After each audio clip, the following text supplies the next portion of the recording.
What is a menstrual cycle and why do we have one? Why is it so important to have a menstrual cycle? A cycle, it's our way of getting the sex hormones that our body needs for the functioning of every tissue. Hair, skin, brain, heart, bones, everything. What is normal bleeding? And if the bleeding is more red or if it's more brown, what's considered normal? What are cramps and what's causing them? Cramps are the uterus contracting. In fact, the understanding in the general specialist literature is that you only get cramps if you've made an egg, if you've ovulated in that cycle. But that doesn't make a lot of sense since cramps are worse in teenagers who don't always ovulate. If you could bust one myth about women's health forever, what would it be? That estrogen is the most important hormone.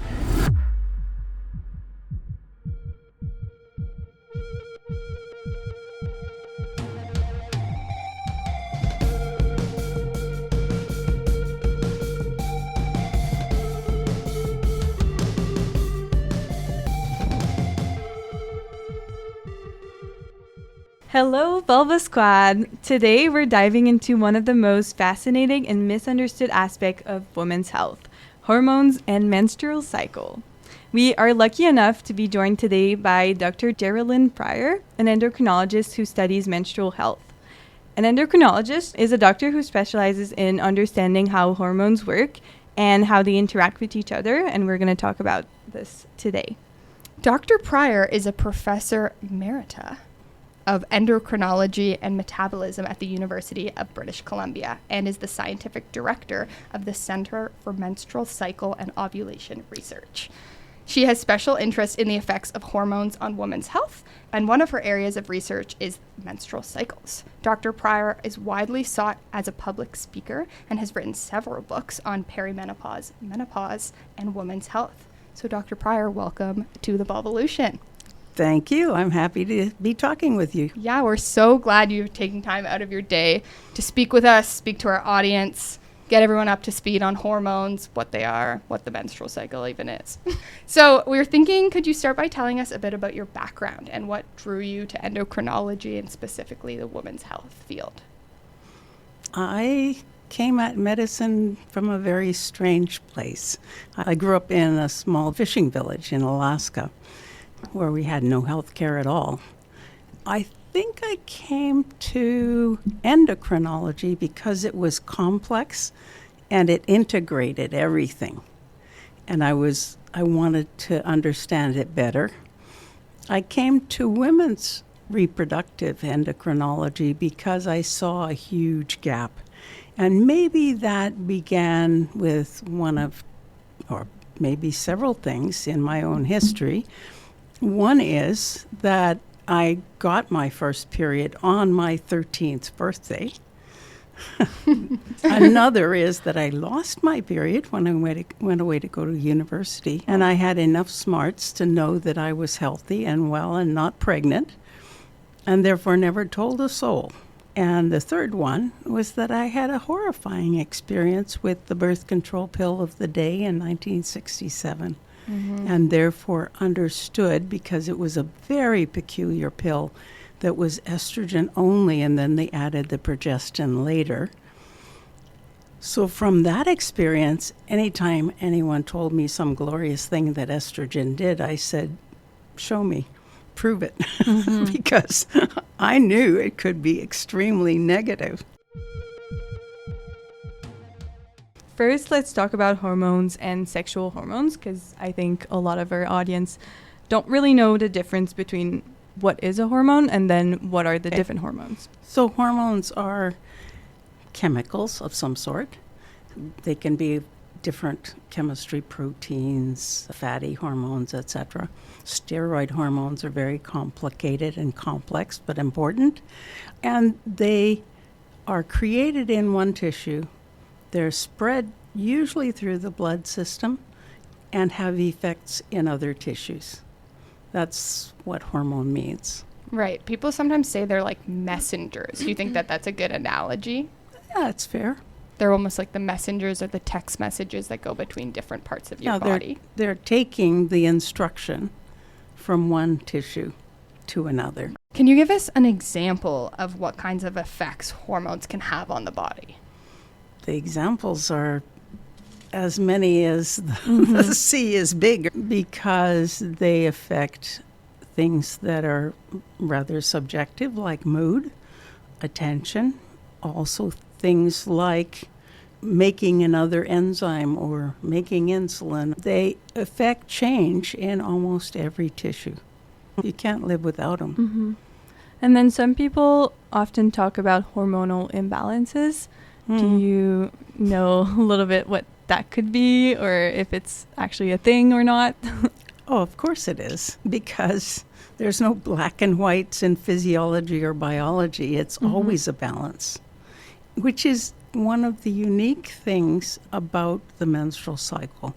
You called them sexual hormones, and we think of them as having to do with reproduction, making babies, and I guess as part of the sex response, which is also true. But if you actually get to thinking about it, the hormones made by the ovary are there to provide us with the estrogen and progesterone that every part of our body needs. So not just the reproductive system. Yeah, we need it from our first period. It starts before that, but that's the sort of milepost, through to menopause. And it's a huge chunk of our lives. The longer the reproductive span of a person is, the healthier in general they are. In women, each cycle is made by a different set of cells surrounding an egg. So each cycle is unique. That they're reproducible, predictable at all is absolutely amazing. And it shows the careful feedback between the hypothalamus in the brain, the pituitary, and the ovary, that there is any reproducible predictability about a menstrual cycle. I was thinking we could play a little game to get people familiar with hormones in general, because I think people hear about lots of different hormones, whether it's like insulin, but they don't quite understand what they are. All I'm going to do is say the name of a hormone, and then I want you to use one word to kind of give the vibe of that hormone. Okay. Okay. The first one is adrenaline or epinephrine. Speed. Okay. Ooh. Yeah. Cortisol, Stress. Insulin. Sugar. oxytocin, Bonding. Ghrelin. Appetite. estrogen. Cell growth. Okay. That was great. Let's add progesterone. What do you think of? I think overlooked. That's true. Maybe like the stopper, because you mentioned that estrogen is very much building. I think the general assumption is it's promoting gestation, which means pregnancy. And the general assumption is progesterone only works in the uterus. It changes the lining of the uterus so that an egg could implant, and it preserves a pregnancy once the fertilized egg is implanted. And you'll even find contemporary scientific research that refers to it that way. My understanding, and it's taken 47 years probably to get there, is that it works everywhere in the body that estrogen does. And estrogen receptors are everywhere, from the brain to the eyeball to the, you name it. There are estrogen receptors. And wherever the estrogen is acting, progesterone is also acting. So maybe the word is widespread effects. Absolutely. Absolutely. Okay. And what you referred to is that these two hormones are part of a system. They either counterbalance or complement each other's actions. Let me give a simple example. Estrogen decreases bone resorption or bone loss. Progesterone promotes bone formation. So there's an instant where they do different things in the same process. Right. both of them actually improve endothelial function, which is the control of blood vessels and blood flow, which is crucial for heart health. That's another one. But in certain things like breast cancer, and probably breast cancer, and endometrial or lining of the uterus cancer, progesterone prevents the cancer that estrogen could form. Right. Interesting. So sometimes when things get out of balance, that progesterone might be the safety or the thing that brings it back. So in other words, could be protector? Maybe? Protector is right. If someone was to come into your office as an endocrinologist and they want to learn about sex hormones, the menstrual cycle, what are the basic hormones they would have to know about in order to understand the menstrual cycle? Okay, the basic ovarian hormones are estradiol, which is the premenopausal form of estrogen. Estrogen actually has 3 forms. Estradiol, which is during the menstrual cycle, estriol, which is a pregnancy type hormone, and estrone, which is the menopause one. Okay, that's good differentiation of those. And then there's progesterone. And progesterone. So 17-beta estradiol and progesterone are the main ovarian hormones. The pituitary ones that sort of do the direct management system, if you will, luteinizing hormone and follicle stimulating hormone. And they are directed by a single hormone in the hypothalamus called gonadotrophin releasing hormone. Okay. So if I understand correctly, gonadotropic releasing hormone stimulates the 2 other ones, LH and FSH. Or controls them. And then that controls the ovarian ones. And what's another interesting thing is we change from pulsation, which is the way the nervous system communicates, to typical hormones going through the blood system. By going from the hypothalamus, it signals to LH and FSH are pulse related. Okay. Super interesting. And can we make a quick note on hypothalamus? Where is it? What is it? Just so that it's people in the know. base of the brain, close to the pituitary, which is right behind the bridge of your nose, between your eyes. I think that shows how far and how diverse hormones communicate. It's not just in your reproductive system. Right, it's across your whole body. Okay, so now we're going to move on and talk about the menstrual cycle. So let's start with just when we go back in history, the menstrual cycle was often seen as dirty, or people weren't talking about it, or it was seen as even dangerous. And there are still some cultures in the world today that view women who are menstruating as toxic or unclean. I mean, just an example, I worked in Barrow, Alaska, and they did not allow menstruating women out in the whale boats. Would they think it was like cursed Or bad luck or something. Interesting. And I read somewhere that sometimes some people call them menstruators. So instead of just being your name and your person, you're just a menstruator. Yeah, I hate that when you identify a person by a disease or a condition.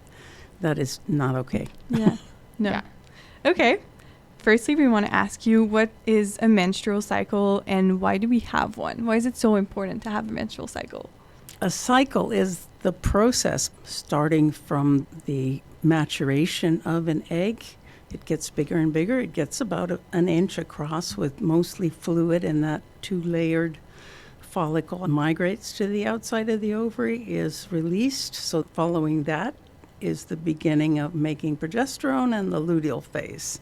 So the whole process is between 3 and 5 weeks long, or 21 and 35 days, with truly an average of 28 days.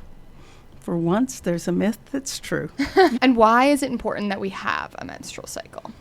It's our way of getting the hormones, the gonadal steroid, I don't call them sex hormones, but sex hormones that our body needs for the functioning of every tissue. You know, hair, skin, brain, heart, bones, everything needs those two hormones. Right. Okay. We were thinking to give our listeners an idea of how the menstrual cycle works and what different things might happen throughout it, that we could go through a hypothetical menstrual cycle. And we invented a friend named Belinda, who has maybe a typical 28-day or average 28-day cycle. And we were thinking we could go through and maybe ask you some questions about what's happening hormonally, what someone might be experiencing during that time of the menstrual cycle. How does that sound? That sounds great. Perfect. Okay. So starting at the very beginning of Belinda's cycle, and I don't know if you say this is the beginning versus the end, but we're starting right at the bleeding. Beginning is the start of flow. Perfect. Yes. So that would be the beginning of your menstrual cycle. Cycle day 1. Cycle day 1. Perfect. Okay. So she starts bleeding. First of all, why is Belinda bleeding? The physical thing that's happening is that the lining of the uterus is shedding so that a new one can be formed that would be ready, prepared if an egg were fertilized and wanted to make a pregnancy. And hormonally, what's triggering that release of blood? Complicated, but we think it's the dropping level, especially the dropping level of estrogen. But for a long time, dropping progesterone has been seen to be the reason for starting to have flow. But you can have, and you do have, perfectly regular 28-day cycles in which there's no progesterone made at all. So the decrease in estrogen is the driving force usually, but also I think there's a certain timing of the tissue of the lining of the uterus, the endometrium. It starts to say enough already after about 28 days.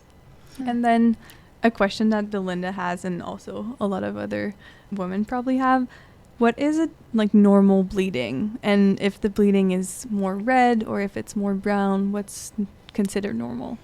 Okay. It's highly variable, and it can vary within one person across a cycle. It also varies in the same person between cycles. So there's a lot of variability. And I guess this is as good a point as any to say, if you believe, as I do, that the only way to find out what's expected or normal, I mean, normal is pejorative for some people, is to have a large longitudinal, randomly sampled, population-based study.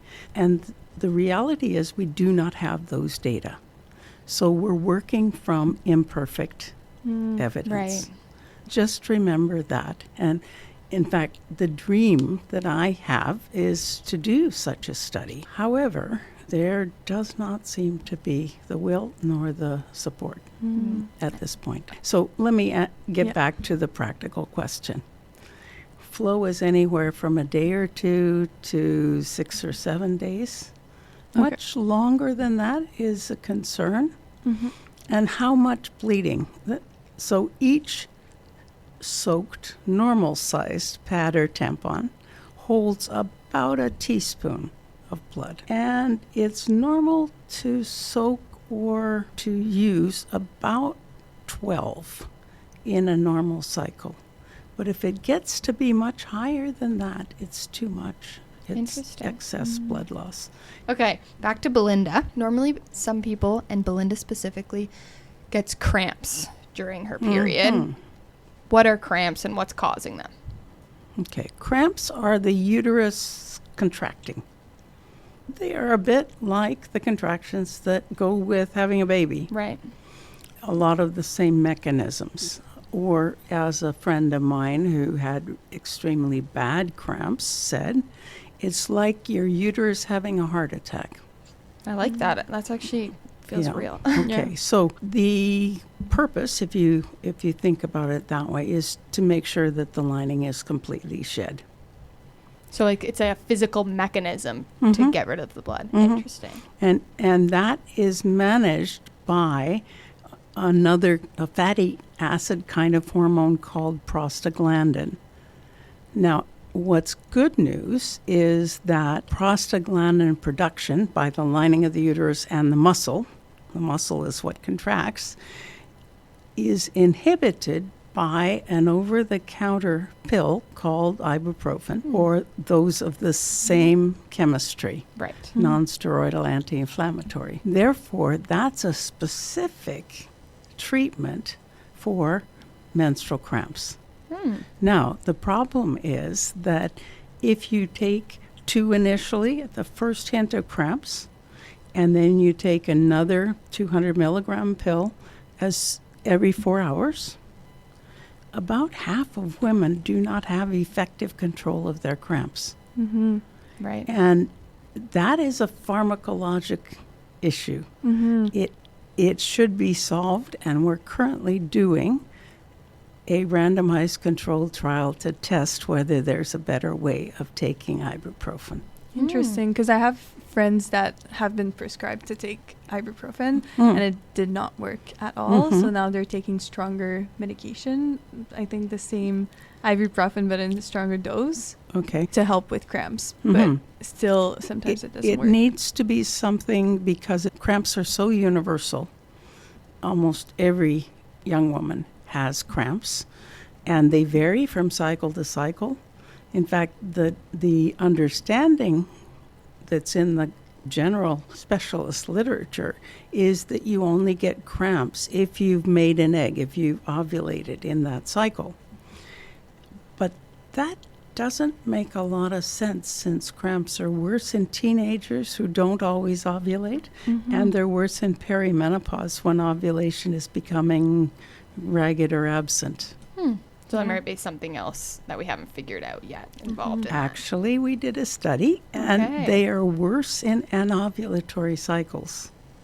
They're more common in ovulatory cycles, but they're more intense pain and duration in anovulatory cycles. Interesting. Another question is that people often feel tired. Belinda might feel tired.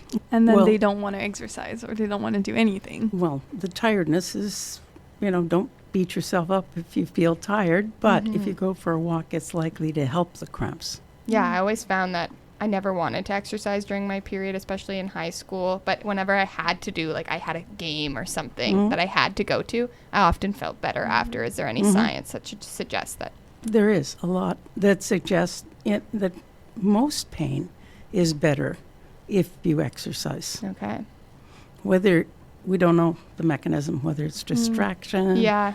or whether there's something about brain activation, it's not clear. Okay. What I want to mention before we get away from the period is that most people don't realize that estrogen as well as progesterone levels are low during the first few days of the cycle.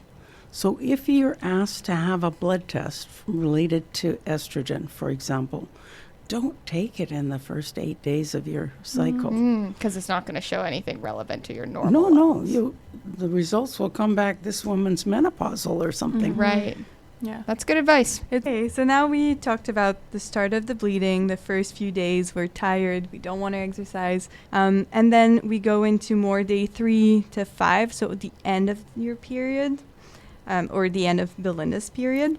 And as the period ends, what hormonal changes happens in Belinda's body? Okay, basically estrogen is starting to rise. So it goes from low over 10 to 14 days to 200% higher. So there is quite a rapid increase. And what's happening is that, first of all, there were a whole bunch of follicles that were sort of called out from the ovary and said, this is your time. But one of those becomes dominant, and that dominant follicle starts making more and more and more estrogen. Okay, so then we have the start of the follicular phase? No, the follicular phase actually begins with the first day of the period. Okay. So the follicular phase starts at the very beginning, day 1 of when you start bleeding. Okay. And when this estrogen starts to increase, is it typical to also see increases in energy? Or that tiredness fading away, or is that No, different? I think tiredness mostly relates to the cramps. Okay, now Belinda is not on her period anymore. Yay. It's day 6 to day 9, so it's still early follicular phase. And then what's happening now that she doesn't have her period anymore? So hormonally, is estrogen still high? Estrogen's rising. Okay. and the dominant follicle is getting bigger and bigger. It's got 2 layers. The one layer makes estrogen. The other layer, surprisingly, makes testosterone. Oh. And testosterone gets made into estrogen. So in a way, the follicle that makes more testosterone becomes the dominant one, which is kind of peculiar. Yes. Okay, at this point, some people say that their skin feels like it's glowing. I don't personally feel this, but Belinda does. Do the hormonal changes that you've just mentioned explain why some people's skin might clear up? Well, as estrogen levels rise, there is less free testosterone, which acts on the skin. It, gives pimples and things. Mm-hmm. Okay, so it can make sense. Yeah. So now we're at day 10 to 13, so more of a late follicular phase. And Belinda starts feeling really good. She's more happy. She has a higher libido, so a higher sex drive, but she doesn't know why is that. Could you explain hormonally what's happening? I think culturally she expects to, because we did a study with women who were collecting a diary writing down in the diary every day. And interest in sex was one of the things that they wrote about. And we knew also whether they were ovulating or not. And the 53 women collected evidence over a mean of 13 cycles each. And we lined up all the cycles based on their day of ovulation. And we looked at interest in sex and plotted it across. And there was absolutely no blip. Oh. Have other studies suggested this, or is it just like a cultural thing that we think we're getting close to ovulation, It's cultural. cultural. Maybe? Yeah. Mm-hmm. Interesting. I mean, animal studies clearly show that's the case. Just assume that would be the But same women for us. don't go around, presenting their rump to their partner. I mean, Right. This is bizarre. Women's sexuality is much more complex.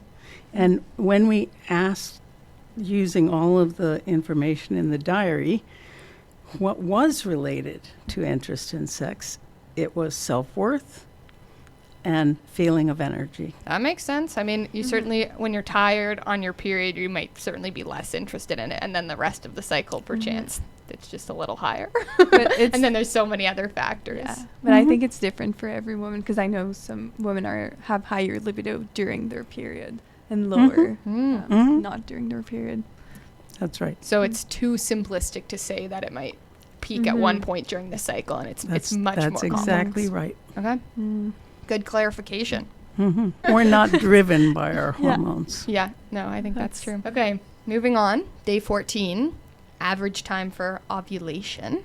First of all, what is ovulation? It simply means that follicle is getting pretty big, an inch or so across, just pops. And literally, the fluid and the egg go out into the peritoneum and get grabbed up by the fimbriated ends of the tubes. Interesting. Okay, this is something that I never fully understood until recently, and I'm in women's health, that the egg leaves the ovary and doesn't just go straight. In my mind, it's like a water slide right into the fallopian tube, but no, as you just explained here, it goes out into the peritoneum, which is kind of like open space. I think we quite know how the tube finds the egg. Yes. So interesting. The egg doesn't have any propulsion system in it.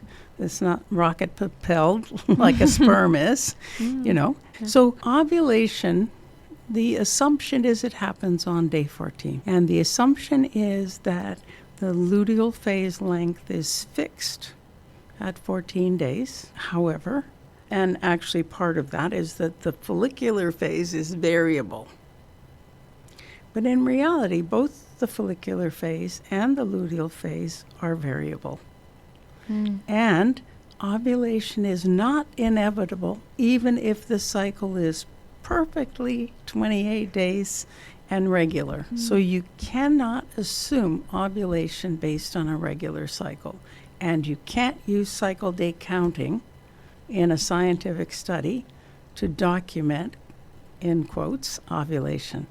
And let's say you're at home and you don't want to get pregnant, so you look at your cycle and then your app is telling you at day 14 or 15, you're ovulating. So then you try to protect yourself or not have sex during these 2 days. Or the opposite if Or- you're trying to get pregnant. Yes, or if you're trying to get pregnant. Do you think that's a good way to do it? I would be very cautious about apps because, in general, their way of figuring things out haven't been validated. I mean, they're black boxes. This is, a profit-making entity in most instances. How about the whole taking of your temperature? Do you think that that's a reliable method? It's a very science-based method because, do you know why? Not really. No. Progesterone raises the core temperature through some receptors in the brain, the preoptic cortex of the brain. So it raises the core temperature, not a lot, but enough that's measurable. So 0.2, 0.3 degrees Celsius. But the problem is that most methods of assessing where does the temperature start to go up, where does it go up, where is ovulation, are not quantitative. They're unreliable. Different experts give different answers. So one of the things we did very early was to develop a quantitative way of looking at the temperature. Now, that was a fancy way, and we validated it. Happily, we also validated a very simple way, which is, it does require some math. You just take all of the temperatures in one cycle, from day one until the day before the next period, and add them all up, divide by the number of days, so you get a mean, an average. And then you can just look across the row of temperatures and say it goes above that average and it stays above that average. If it does that, that is the luteal phase.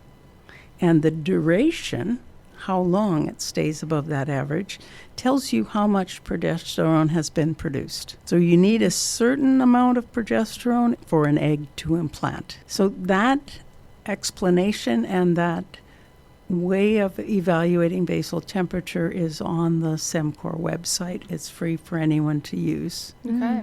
We'll add it in the description. And we validated it. Okay. Yeah. And do you need to take the temperature at the same time of day? Absolutely. First thing when you wake up. Okay, in the morning.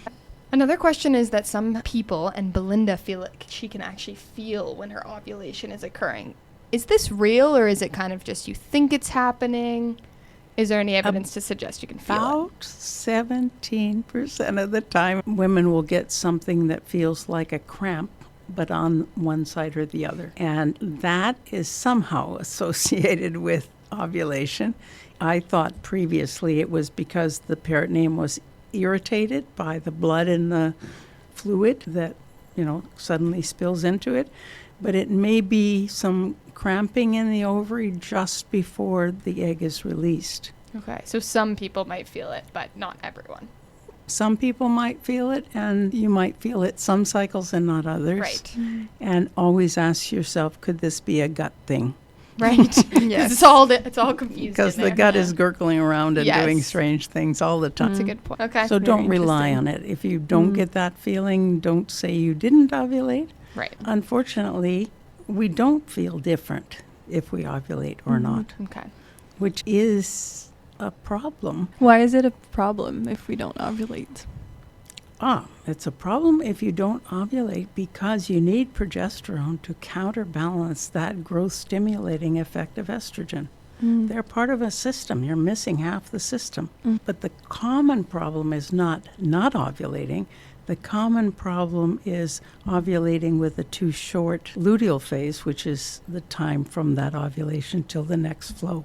Okay. So it's often too short when it's problematic. That usually means that the person is responding to some kind of stressor. Okay. It could be a food stressor, it could be a sleep stressor, it could be an emotional one, and stressors are common. Yeah. And are there any tests that you can do to see if you're ovulating? Because I've heard that sometimes you can have your period, but you're not necessarily ovulating. That's right. And then you can also maybe not have your period and be ovulating.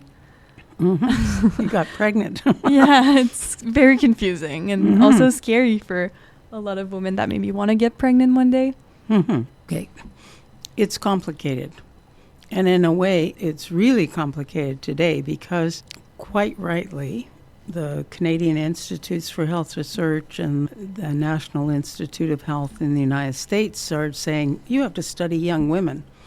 Heck with this deal of studying just men. But they didn't tell the researchers how to study young women. So there's a lot of, pardon my French, crap in the literature now.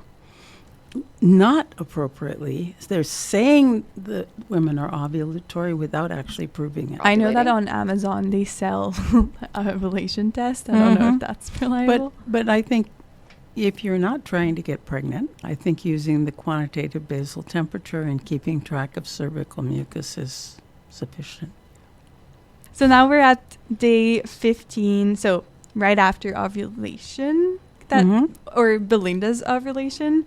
So day 15 to day 18, so it's the early luteal phase. So what's happening here? I know you mentioned maybe progesterone is higher.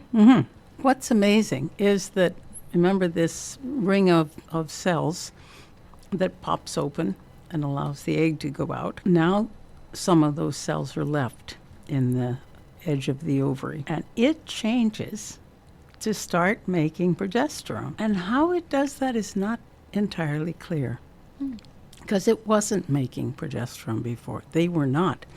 They were making estrogen or testosterone.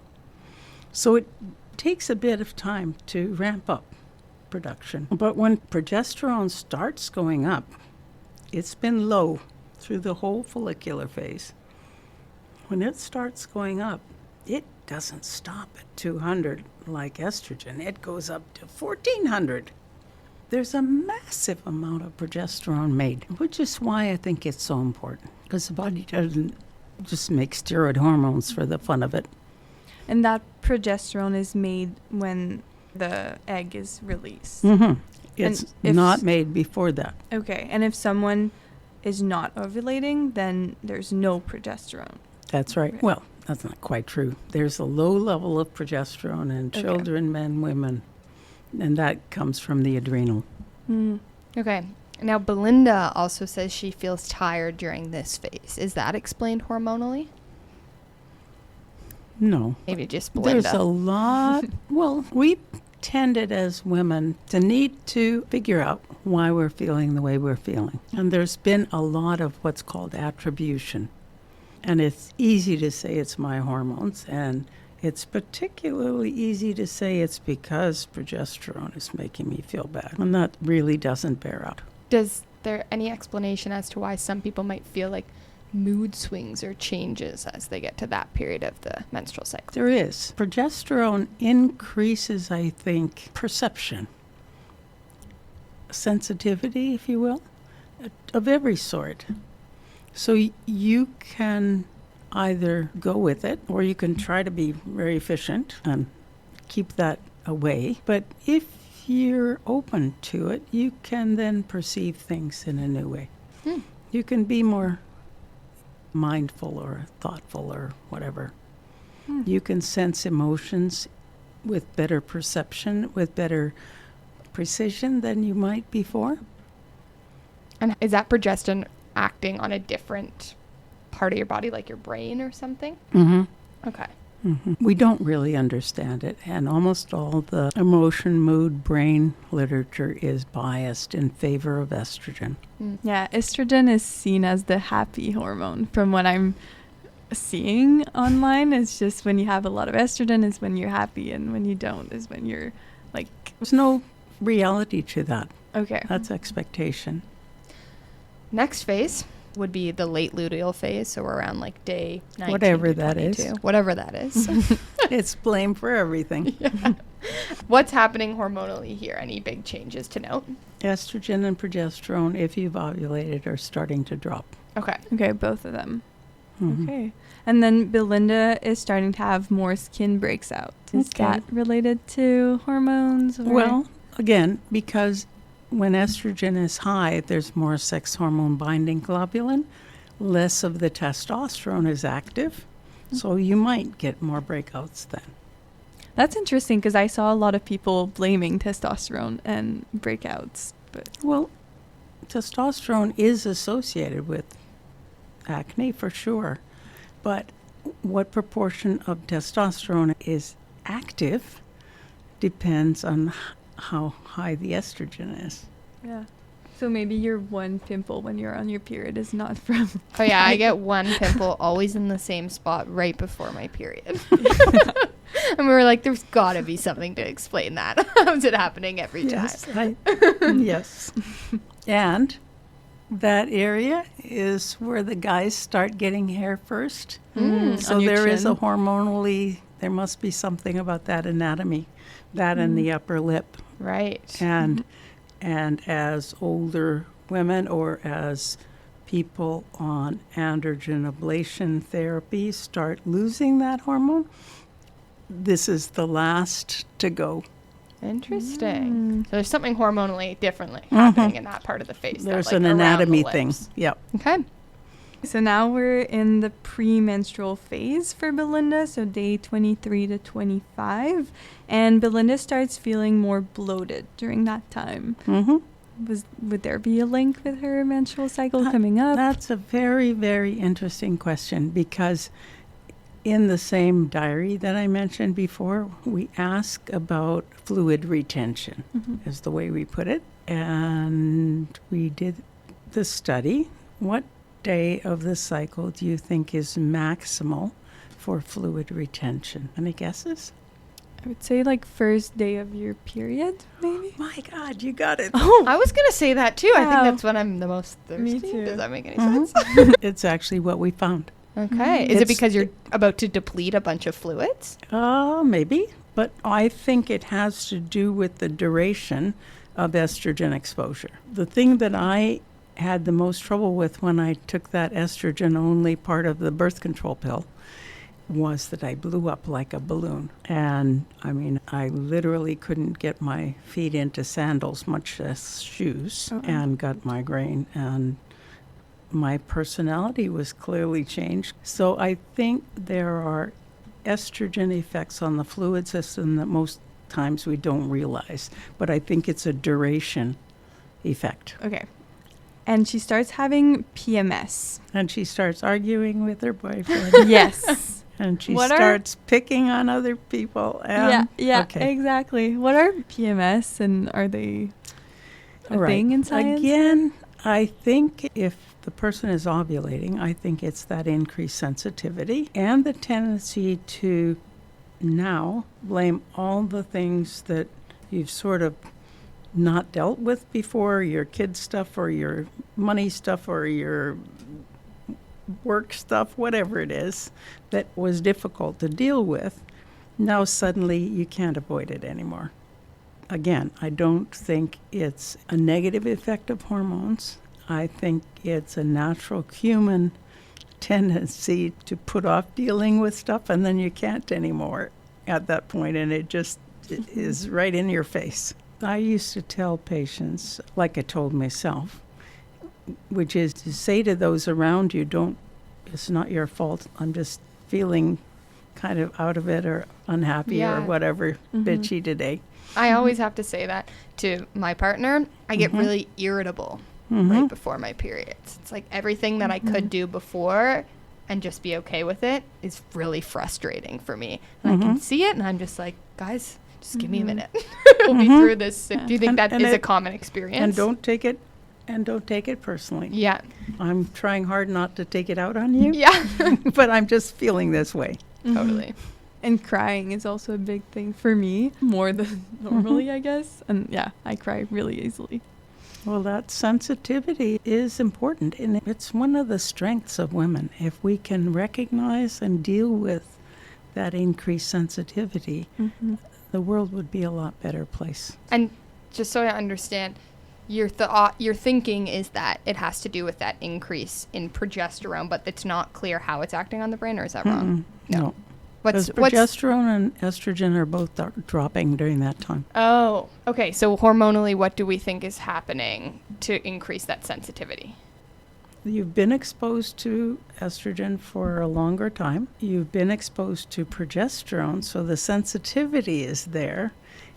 The irritability I would attribute to estrogen, actually. The dropping levels probably also provoke some changes in the brain. We know that for big drops. Right. But for example, I said before that steady estrogen prevented bone resorption, but dropping estrogen increases it.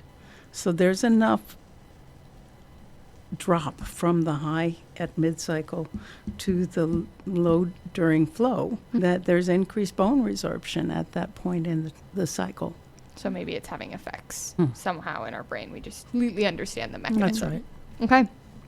Very interesting. I think that was a good summary of the cycle. Well, I talked about a lot of stuff. But we wanted to play a fun game that's also about Belinda. It's called Belinda's Brilliance or Baloney. Because our hypothetical Belinda goes through life and hears sources say lots of different things about hormonal health and the menstrual cycle. So it's essentially true or false, but we're going to give you some statements Belinda might have said. And then we want you to tell us if they're baloney or they're brilliance. Okay. Okay. First one. When someone's taking hormonal birth control, their body stops producing sex hormones. Pretty close to brilliant. Pretty close. Okay. Can you elaborate? Yeah, it's a huge effective suppressor at the hypothalamic level. And then another thing that Belinda thinks is right is being on hormonal birth control stops you from cycling naturally.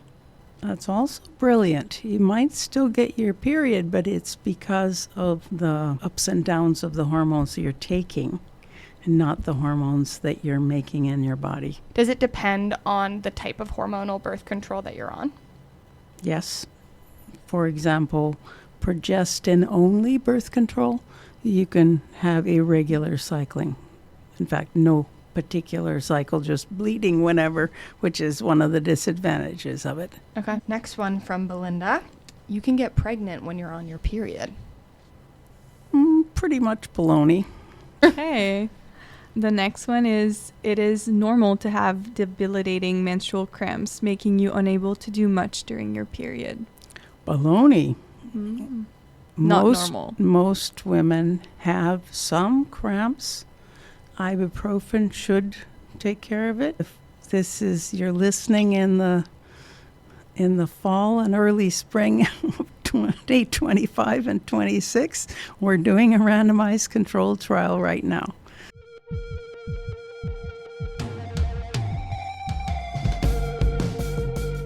That was our round of brilliance and baloney. Thank you for playing along. You're welcome. That was fun. So now we're going to move on to our section that we have in all episodes, which is what women really want to know. So our audience asked questions before this interview for you. I just want to make a quick note that we received a lot of questions. So that's really great. I think people that are listening have a lot of questions in general about this specific topic. I think we are seeing a lot of things online, and right now there's also a lot of people that are... a lot of baloney. Yeah. There's a lot of baloney We're seeing online. a lot of baloney. Yeah. And I just want to mention before we go into the questions that we received a lot of questions specific on birth control or PCOS or endometriosis, but we're going to have episodes that are focusing only on this, as it is very important topics, but also very complex. And then we also received a lot of questions about nutrition and what are the power foods, things like that. And then we're going to do an episode on that as well. So your questions have not been forgotten, but they won't be in this episode. Yeah. So the first question that we have for you, Dr. Prior, is my ADHD medication seems to work differently depending on my cycle. Is that real or is that just in my head?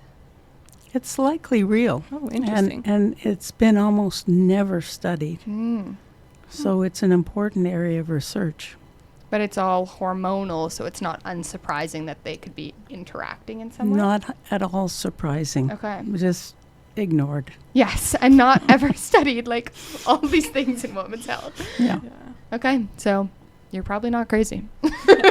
Exactly. Okay, our next question from our audience is, If someone has a hormonal imbalance that doesn't get treated, what are the kinds of long-term effects that could have on their health?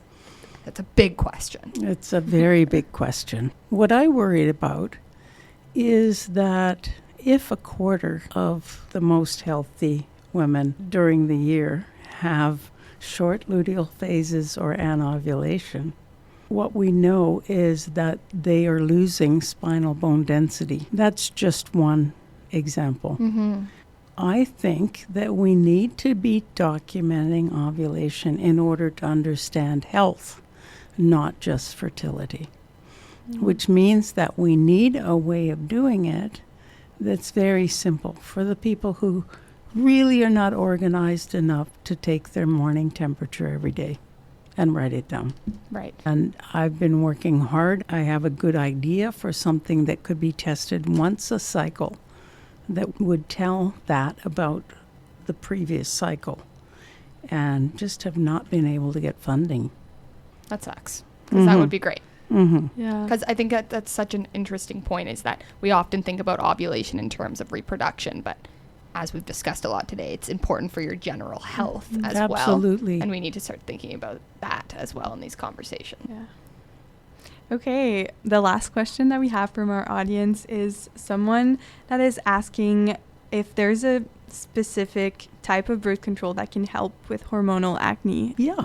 Now there is, of the choices of progestins, the progesterone-like chemicals that are man-made, there's one called drospirenone, which acts as an anti-androgen. Okay. And therefore that would be a better one, probably, for someone with acne. And that's only progestins in it? It's only the progesterone. Well, it's with estrogen, of course. Oh, okay. Has to be with estrogen in order to prevent pregnancy. Right. Okay. That's good advice. So someone could take that to their doctor and maybe ask. Does this one have progestin in it? Because most of the progestins that we have still are derived from testosterone. So they have some intrinsic male hormone type characteristics. I heard that they are now developing new hormonal birth control pills that are more specific to the actual real hormones and not just synthetic estradiol. There now is a pill that has 17 beta estradiol in Only it. in the States and not accepted in Canada Yeah, I don't yet? know. I don't think okay. it's here. And Yeah. I'm not sure. Or I maybe- heard about it in Europe about 10 years ago, but I haven't. Yeah. Yeah. I have a question. That's my submission to the What Women Want to Know. And I don't know if there is an answer for it, but I'd love to hear your thoughts.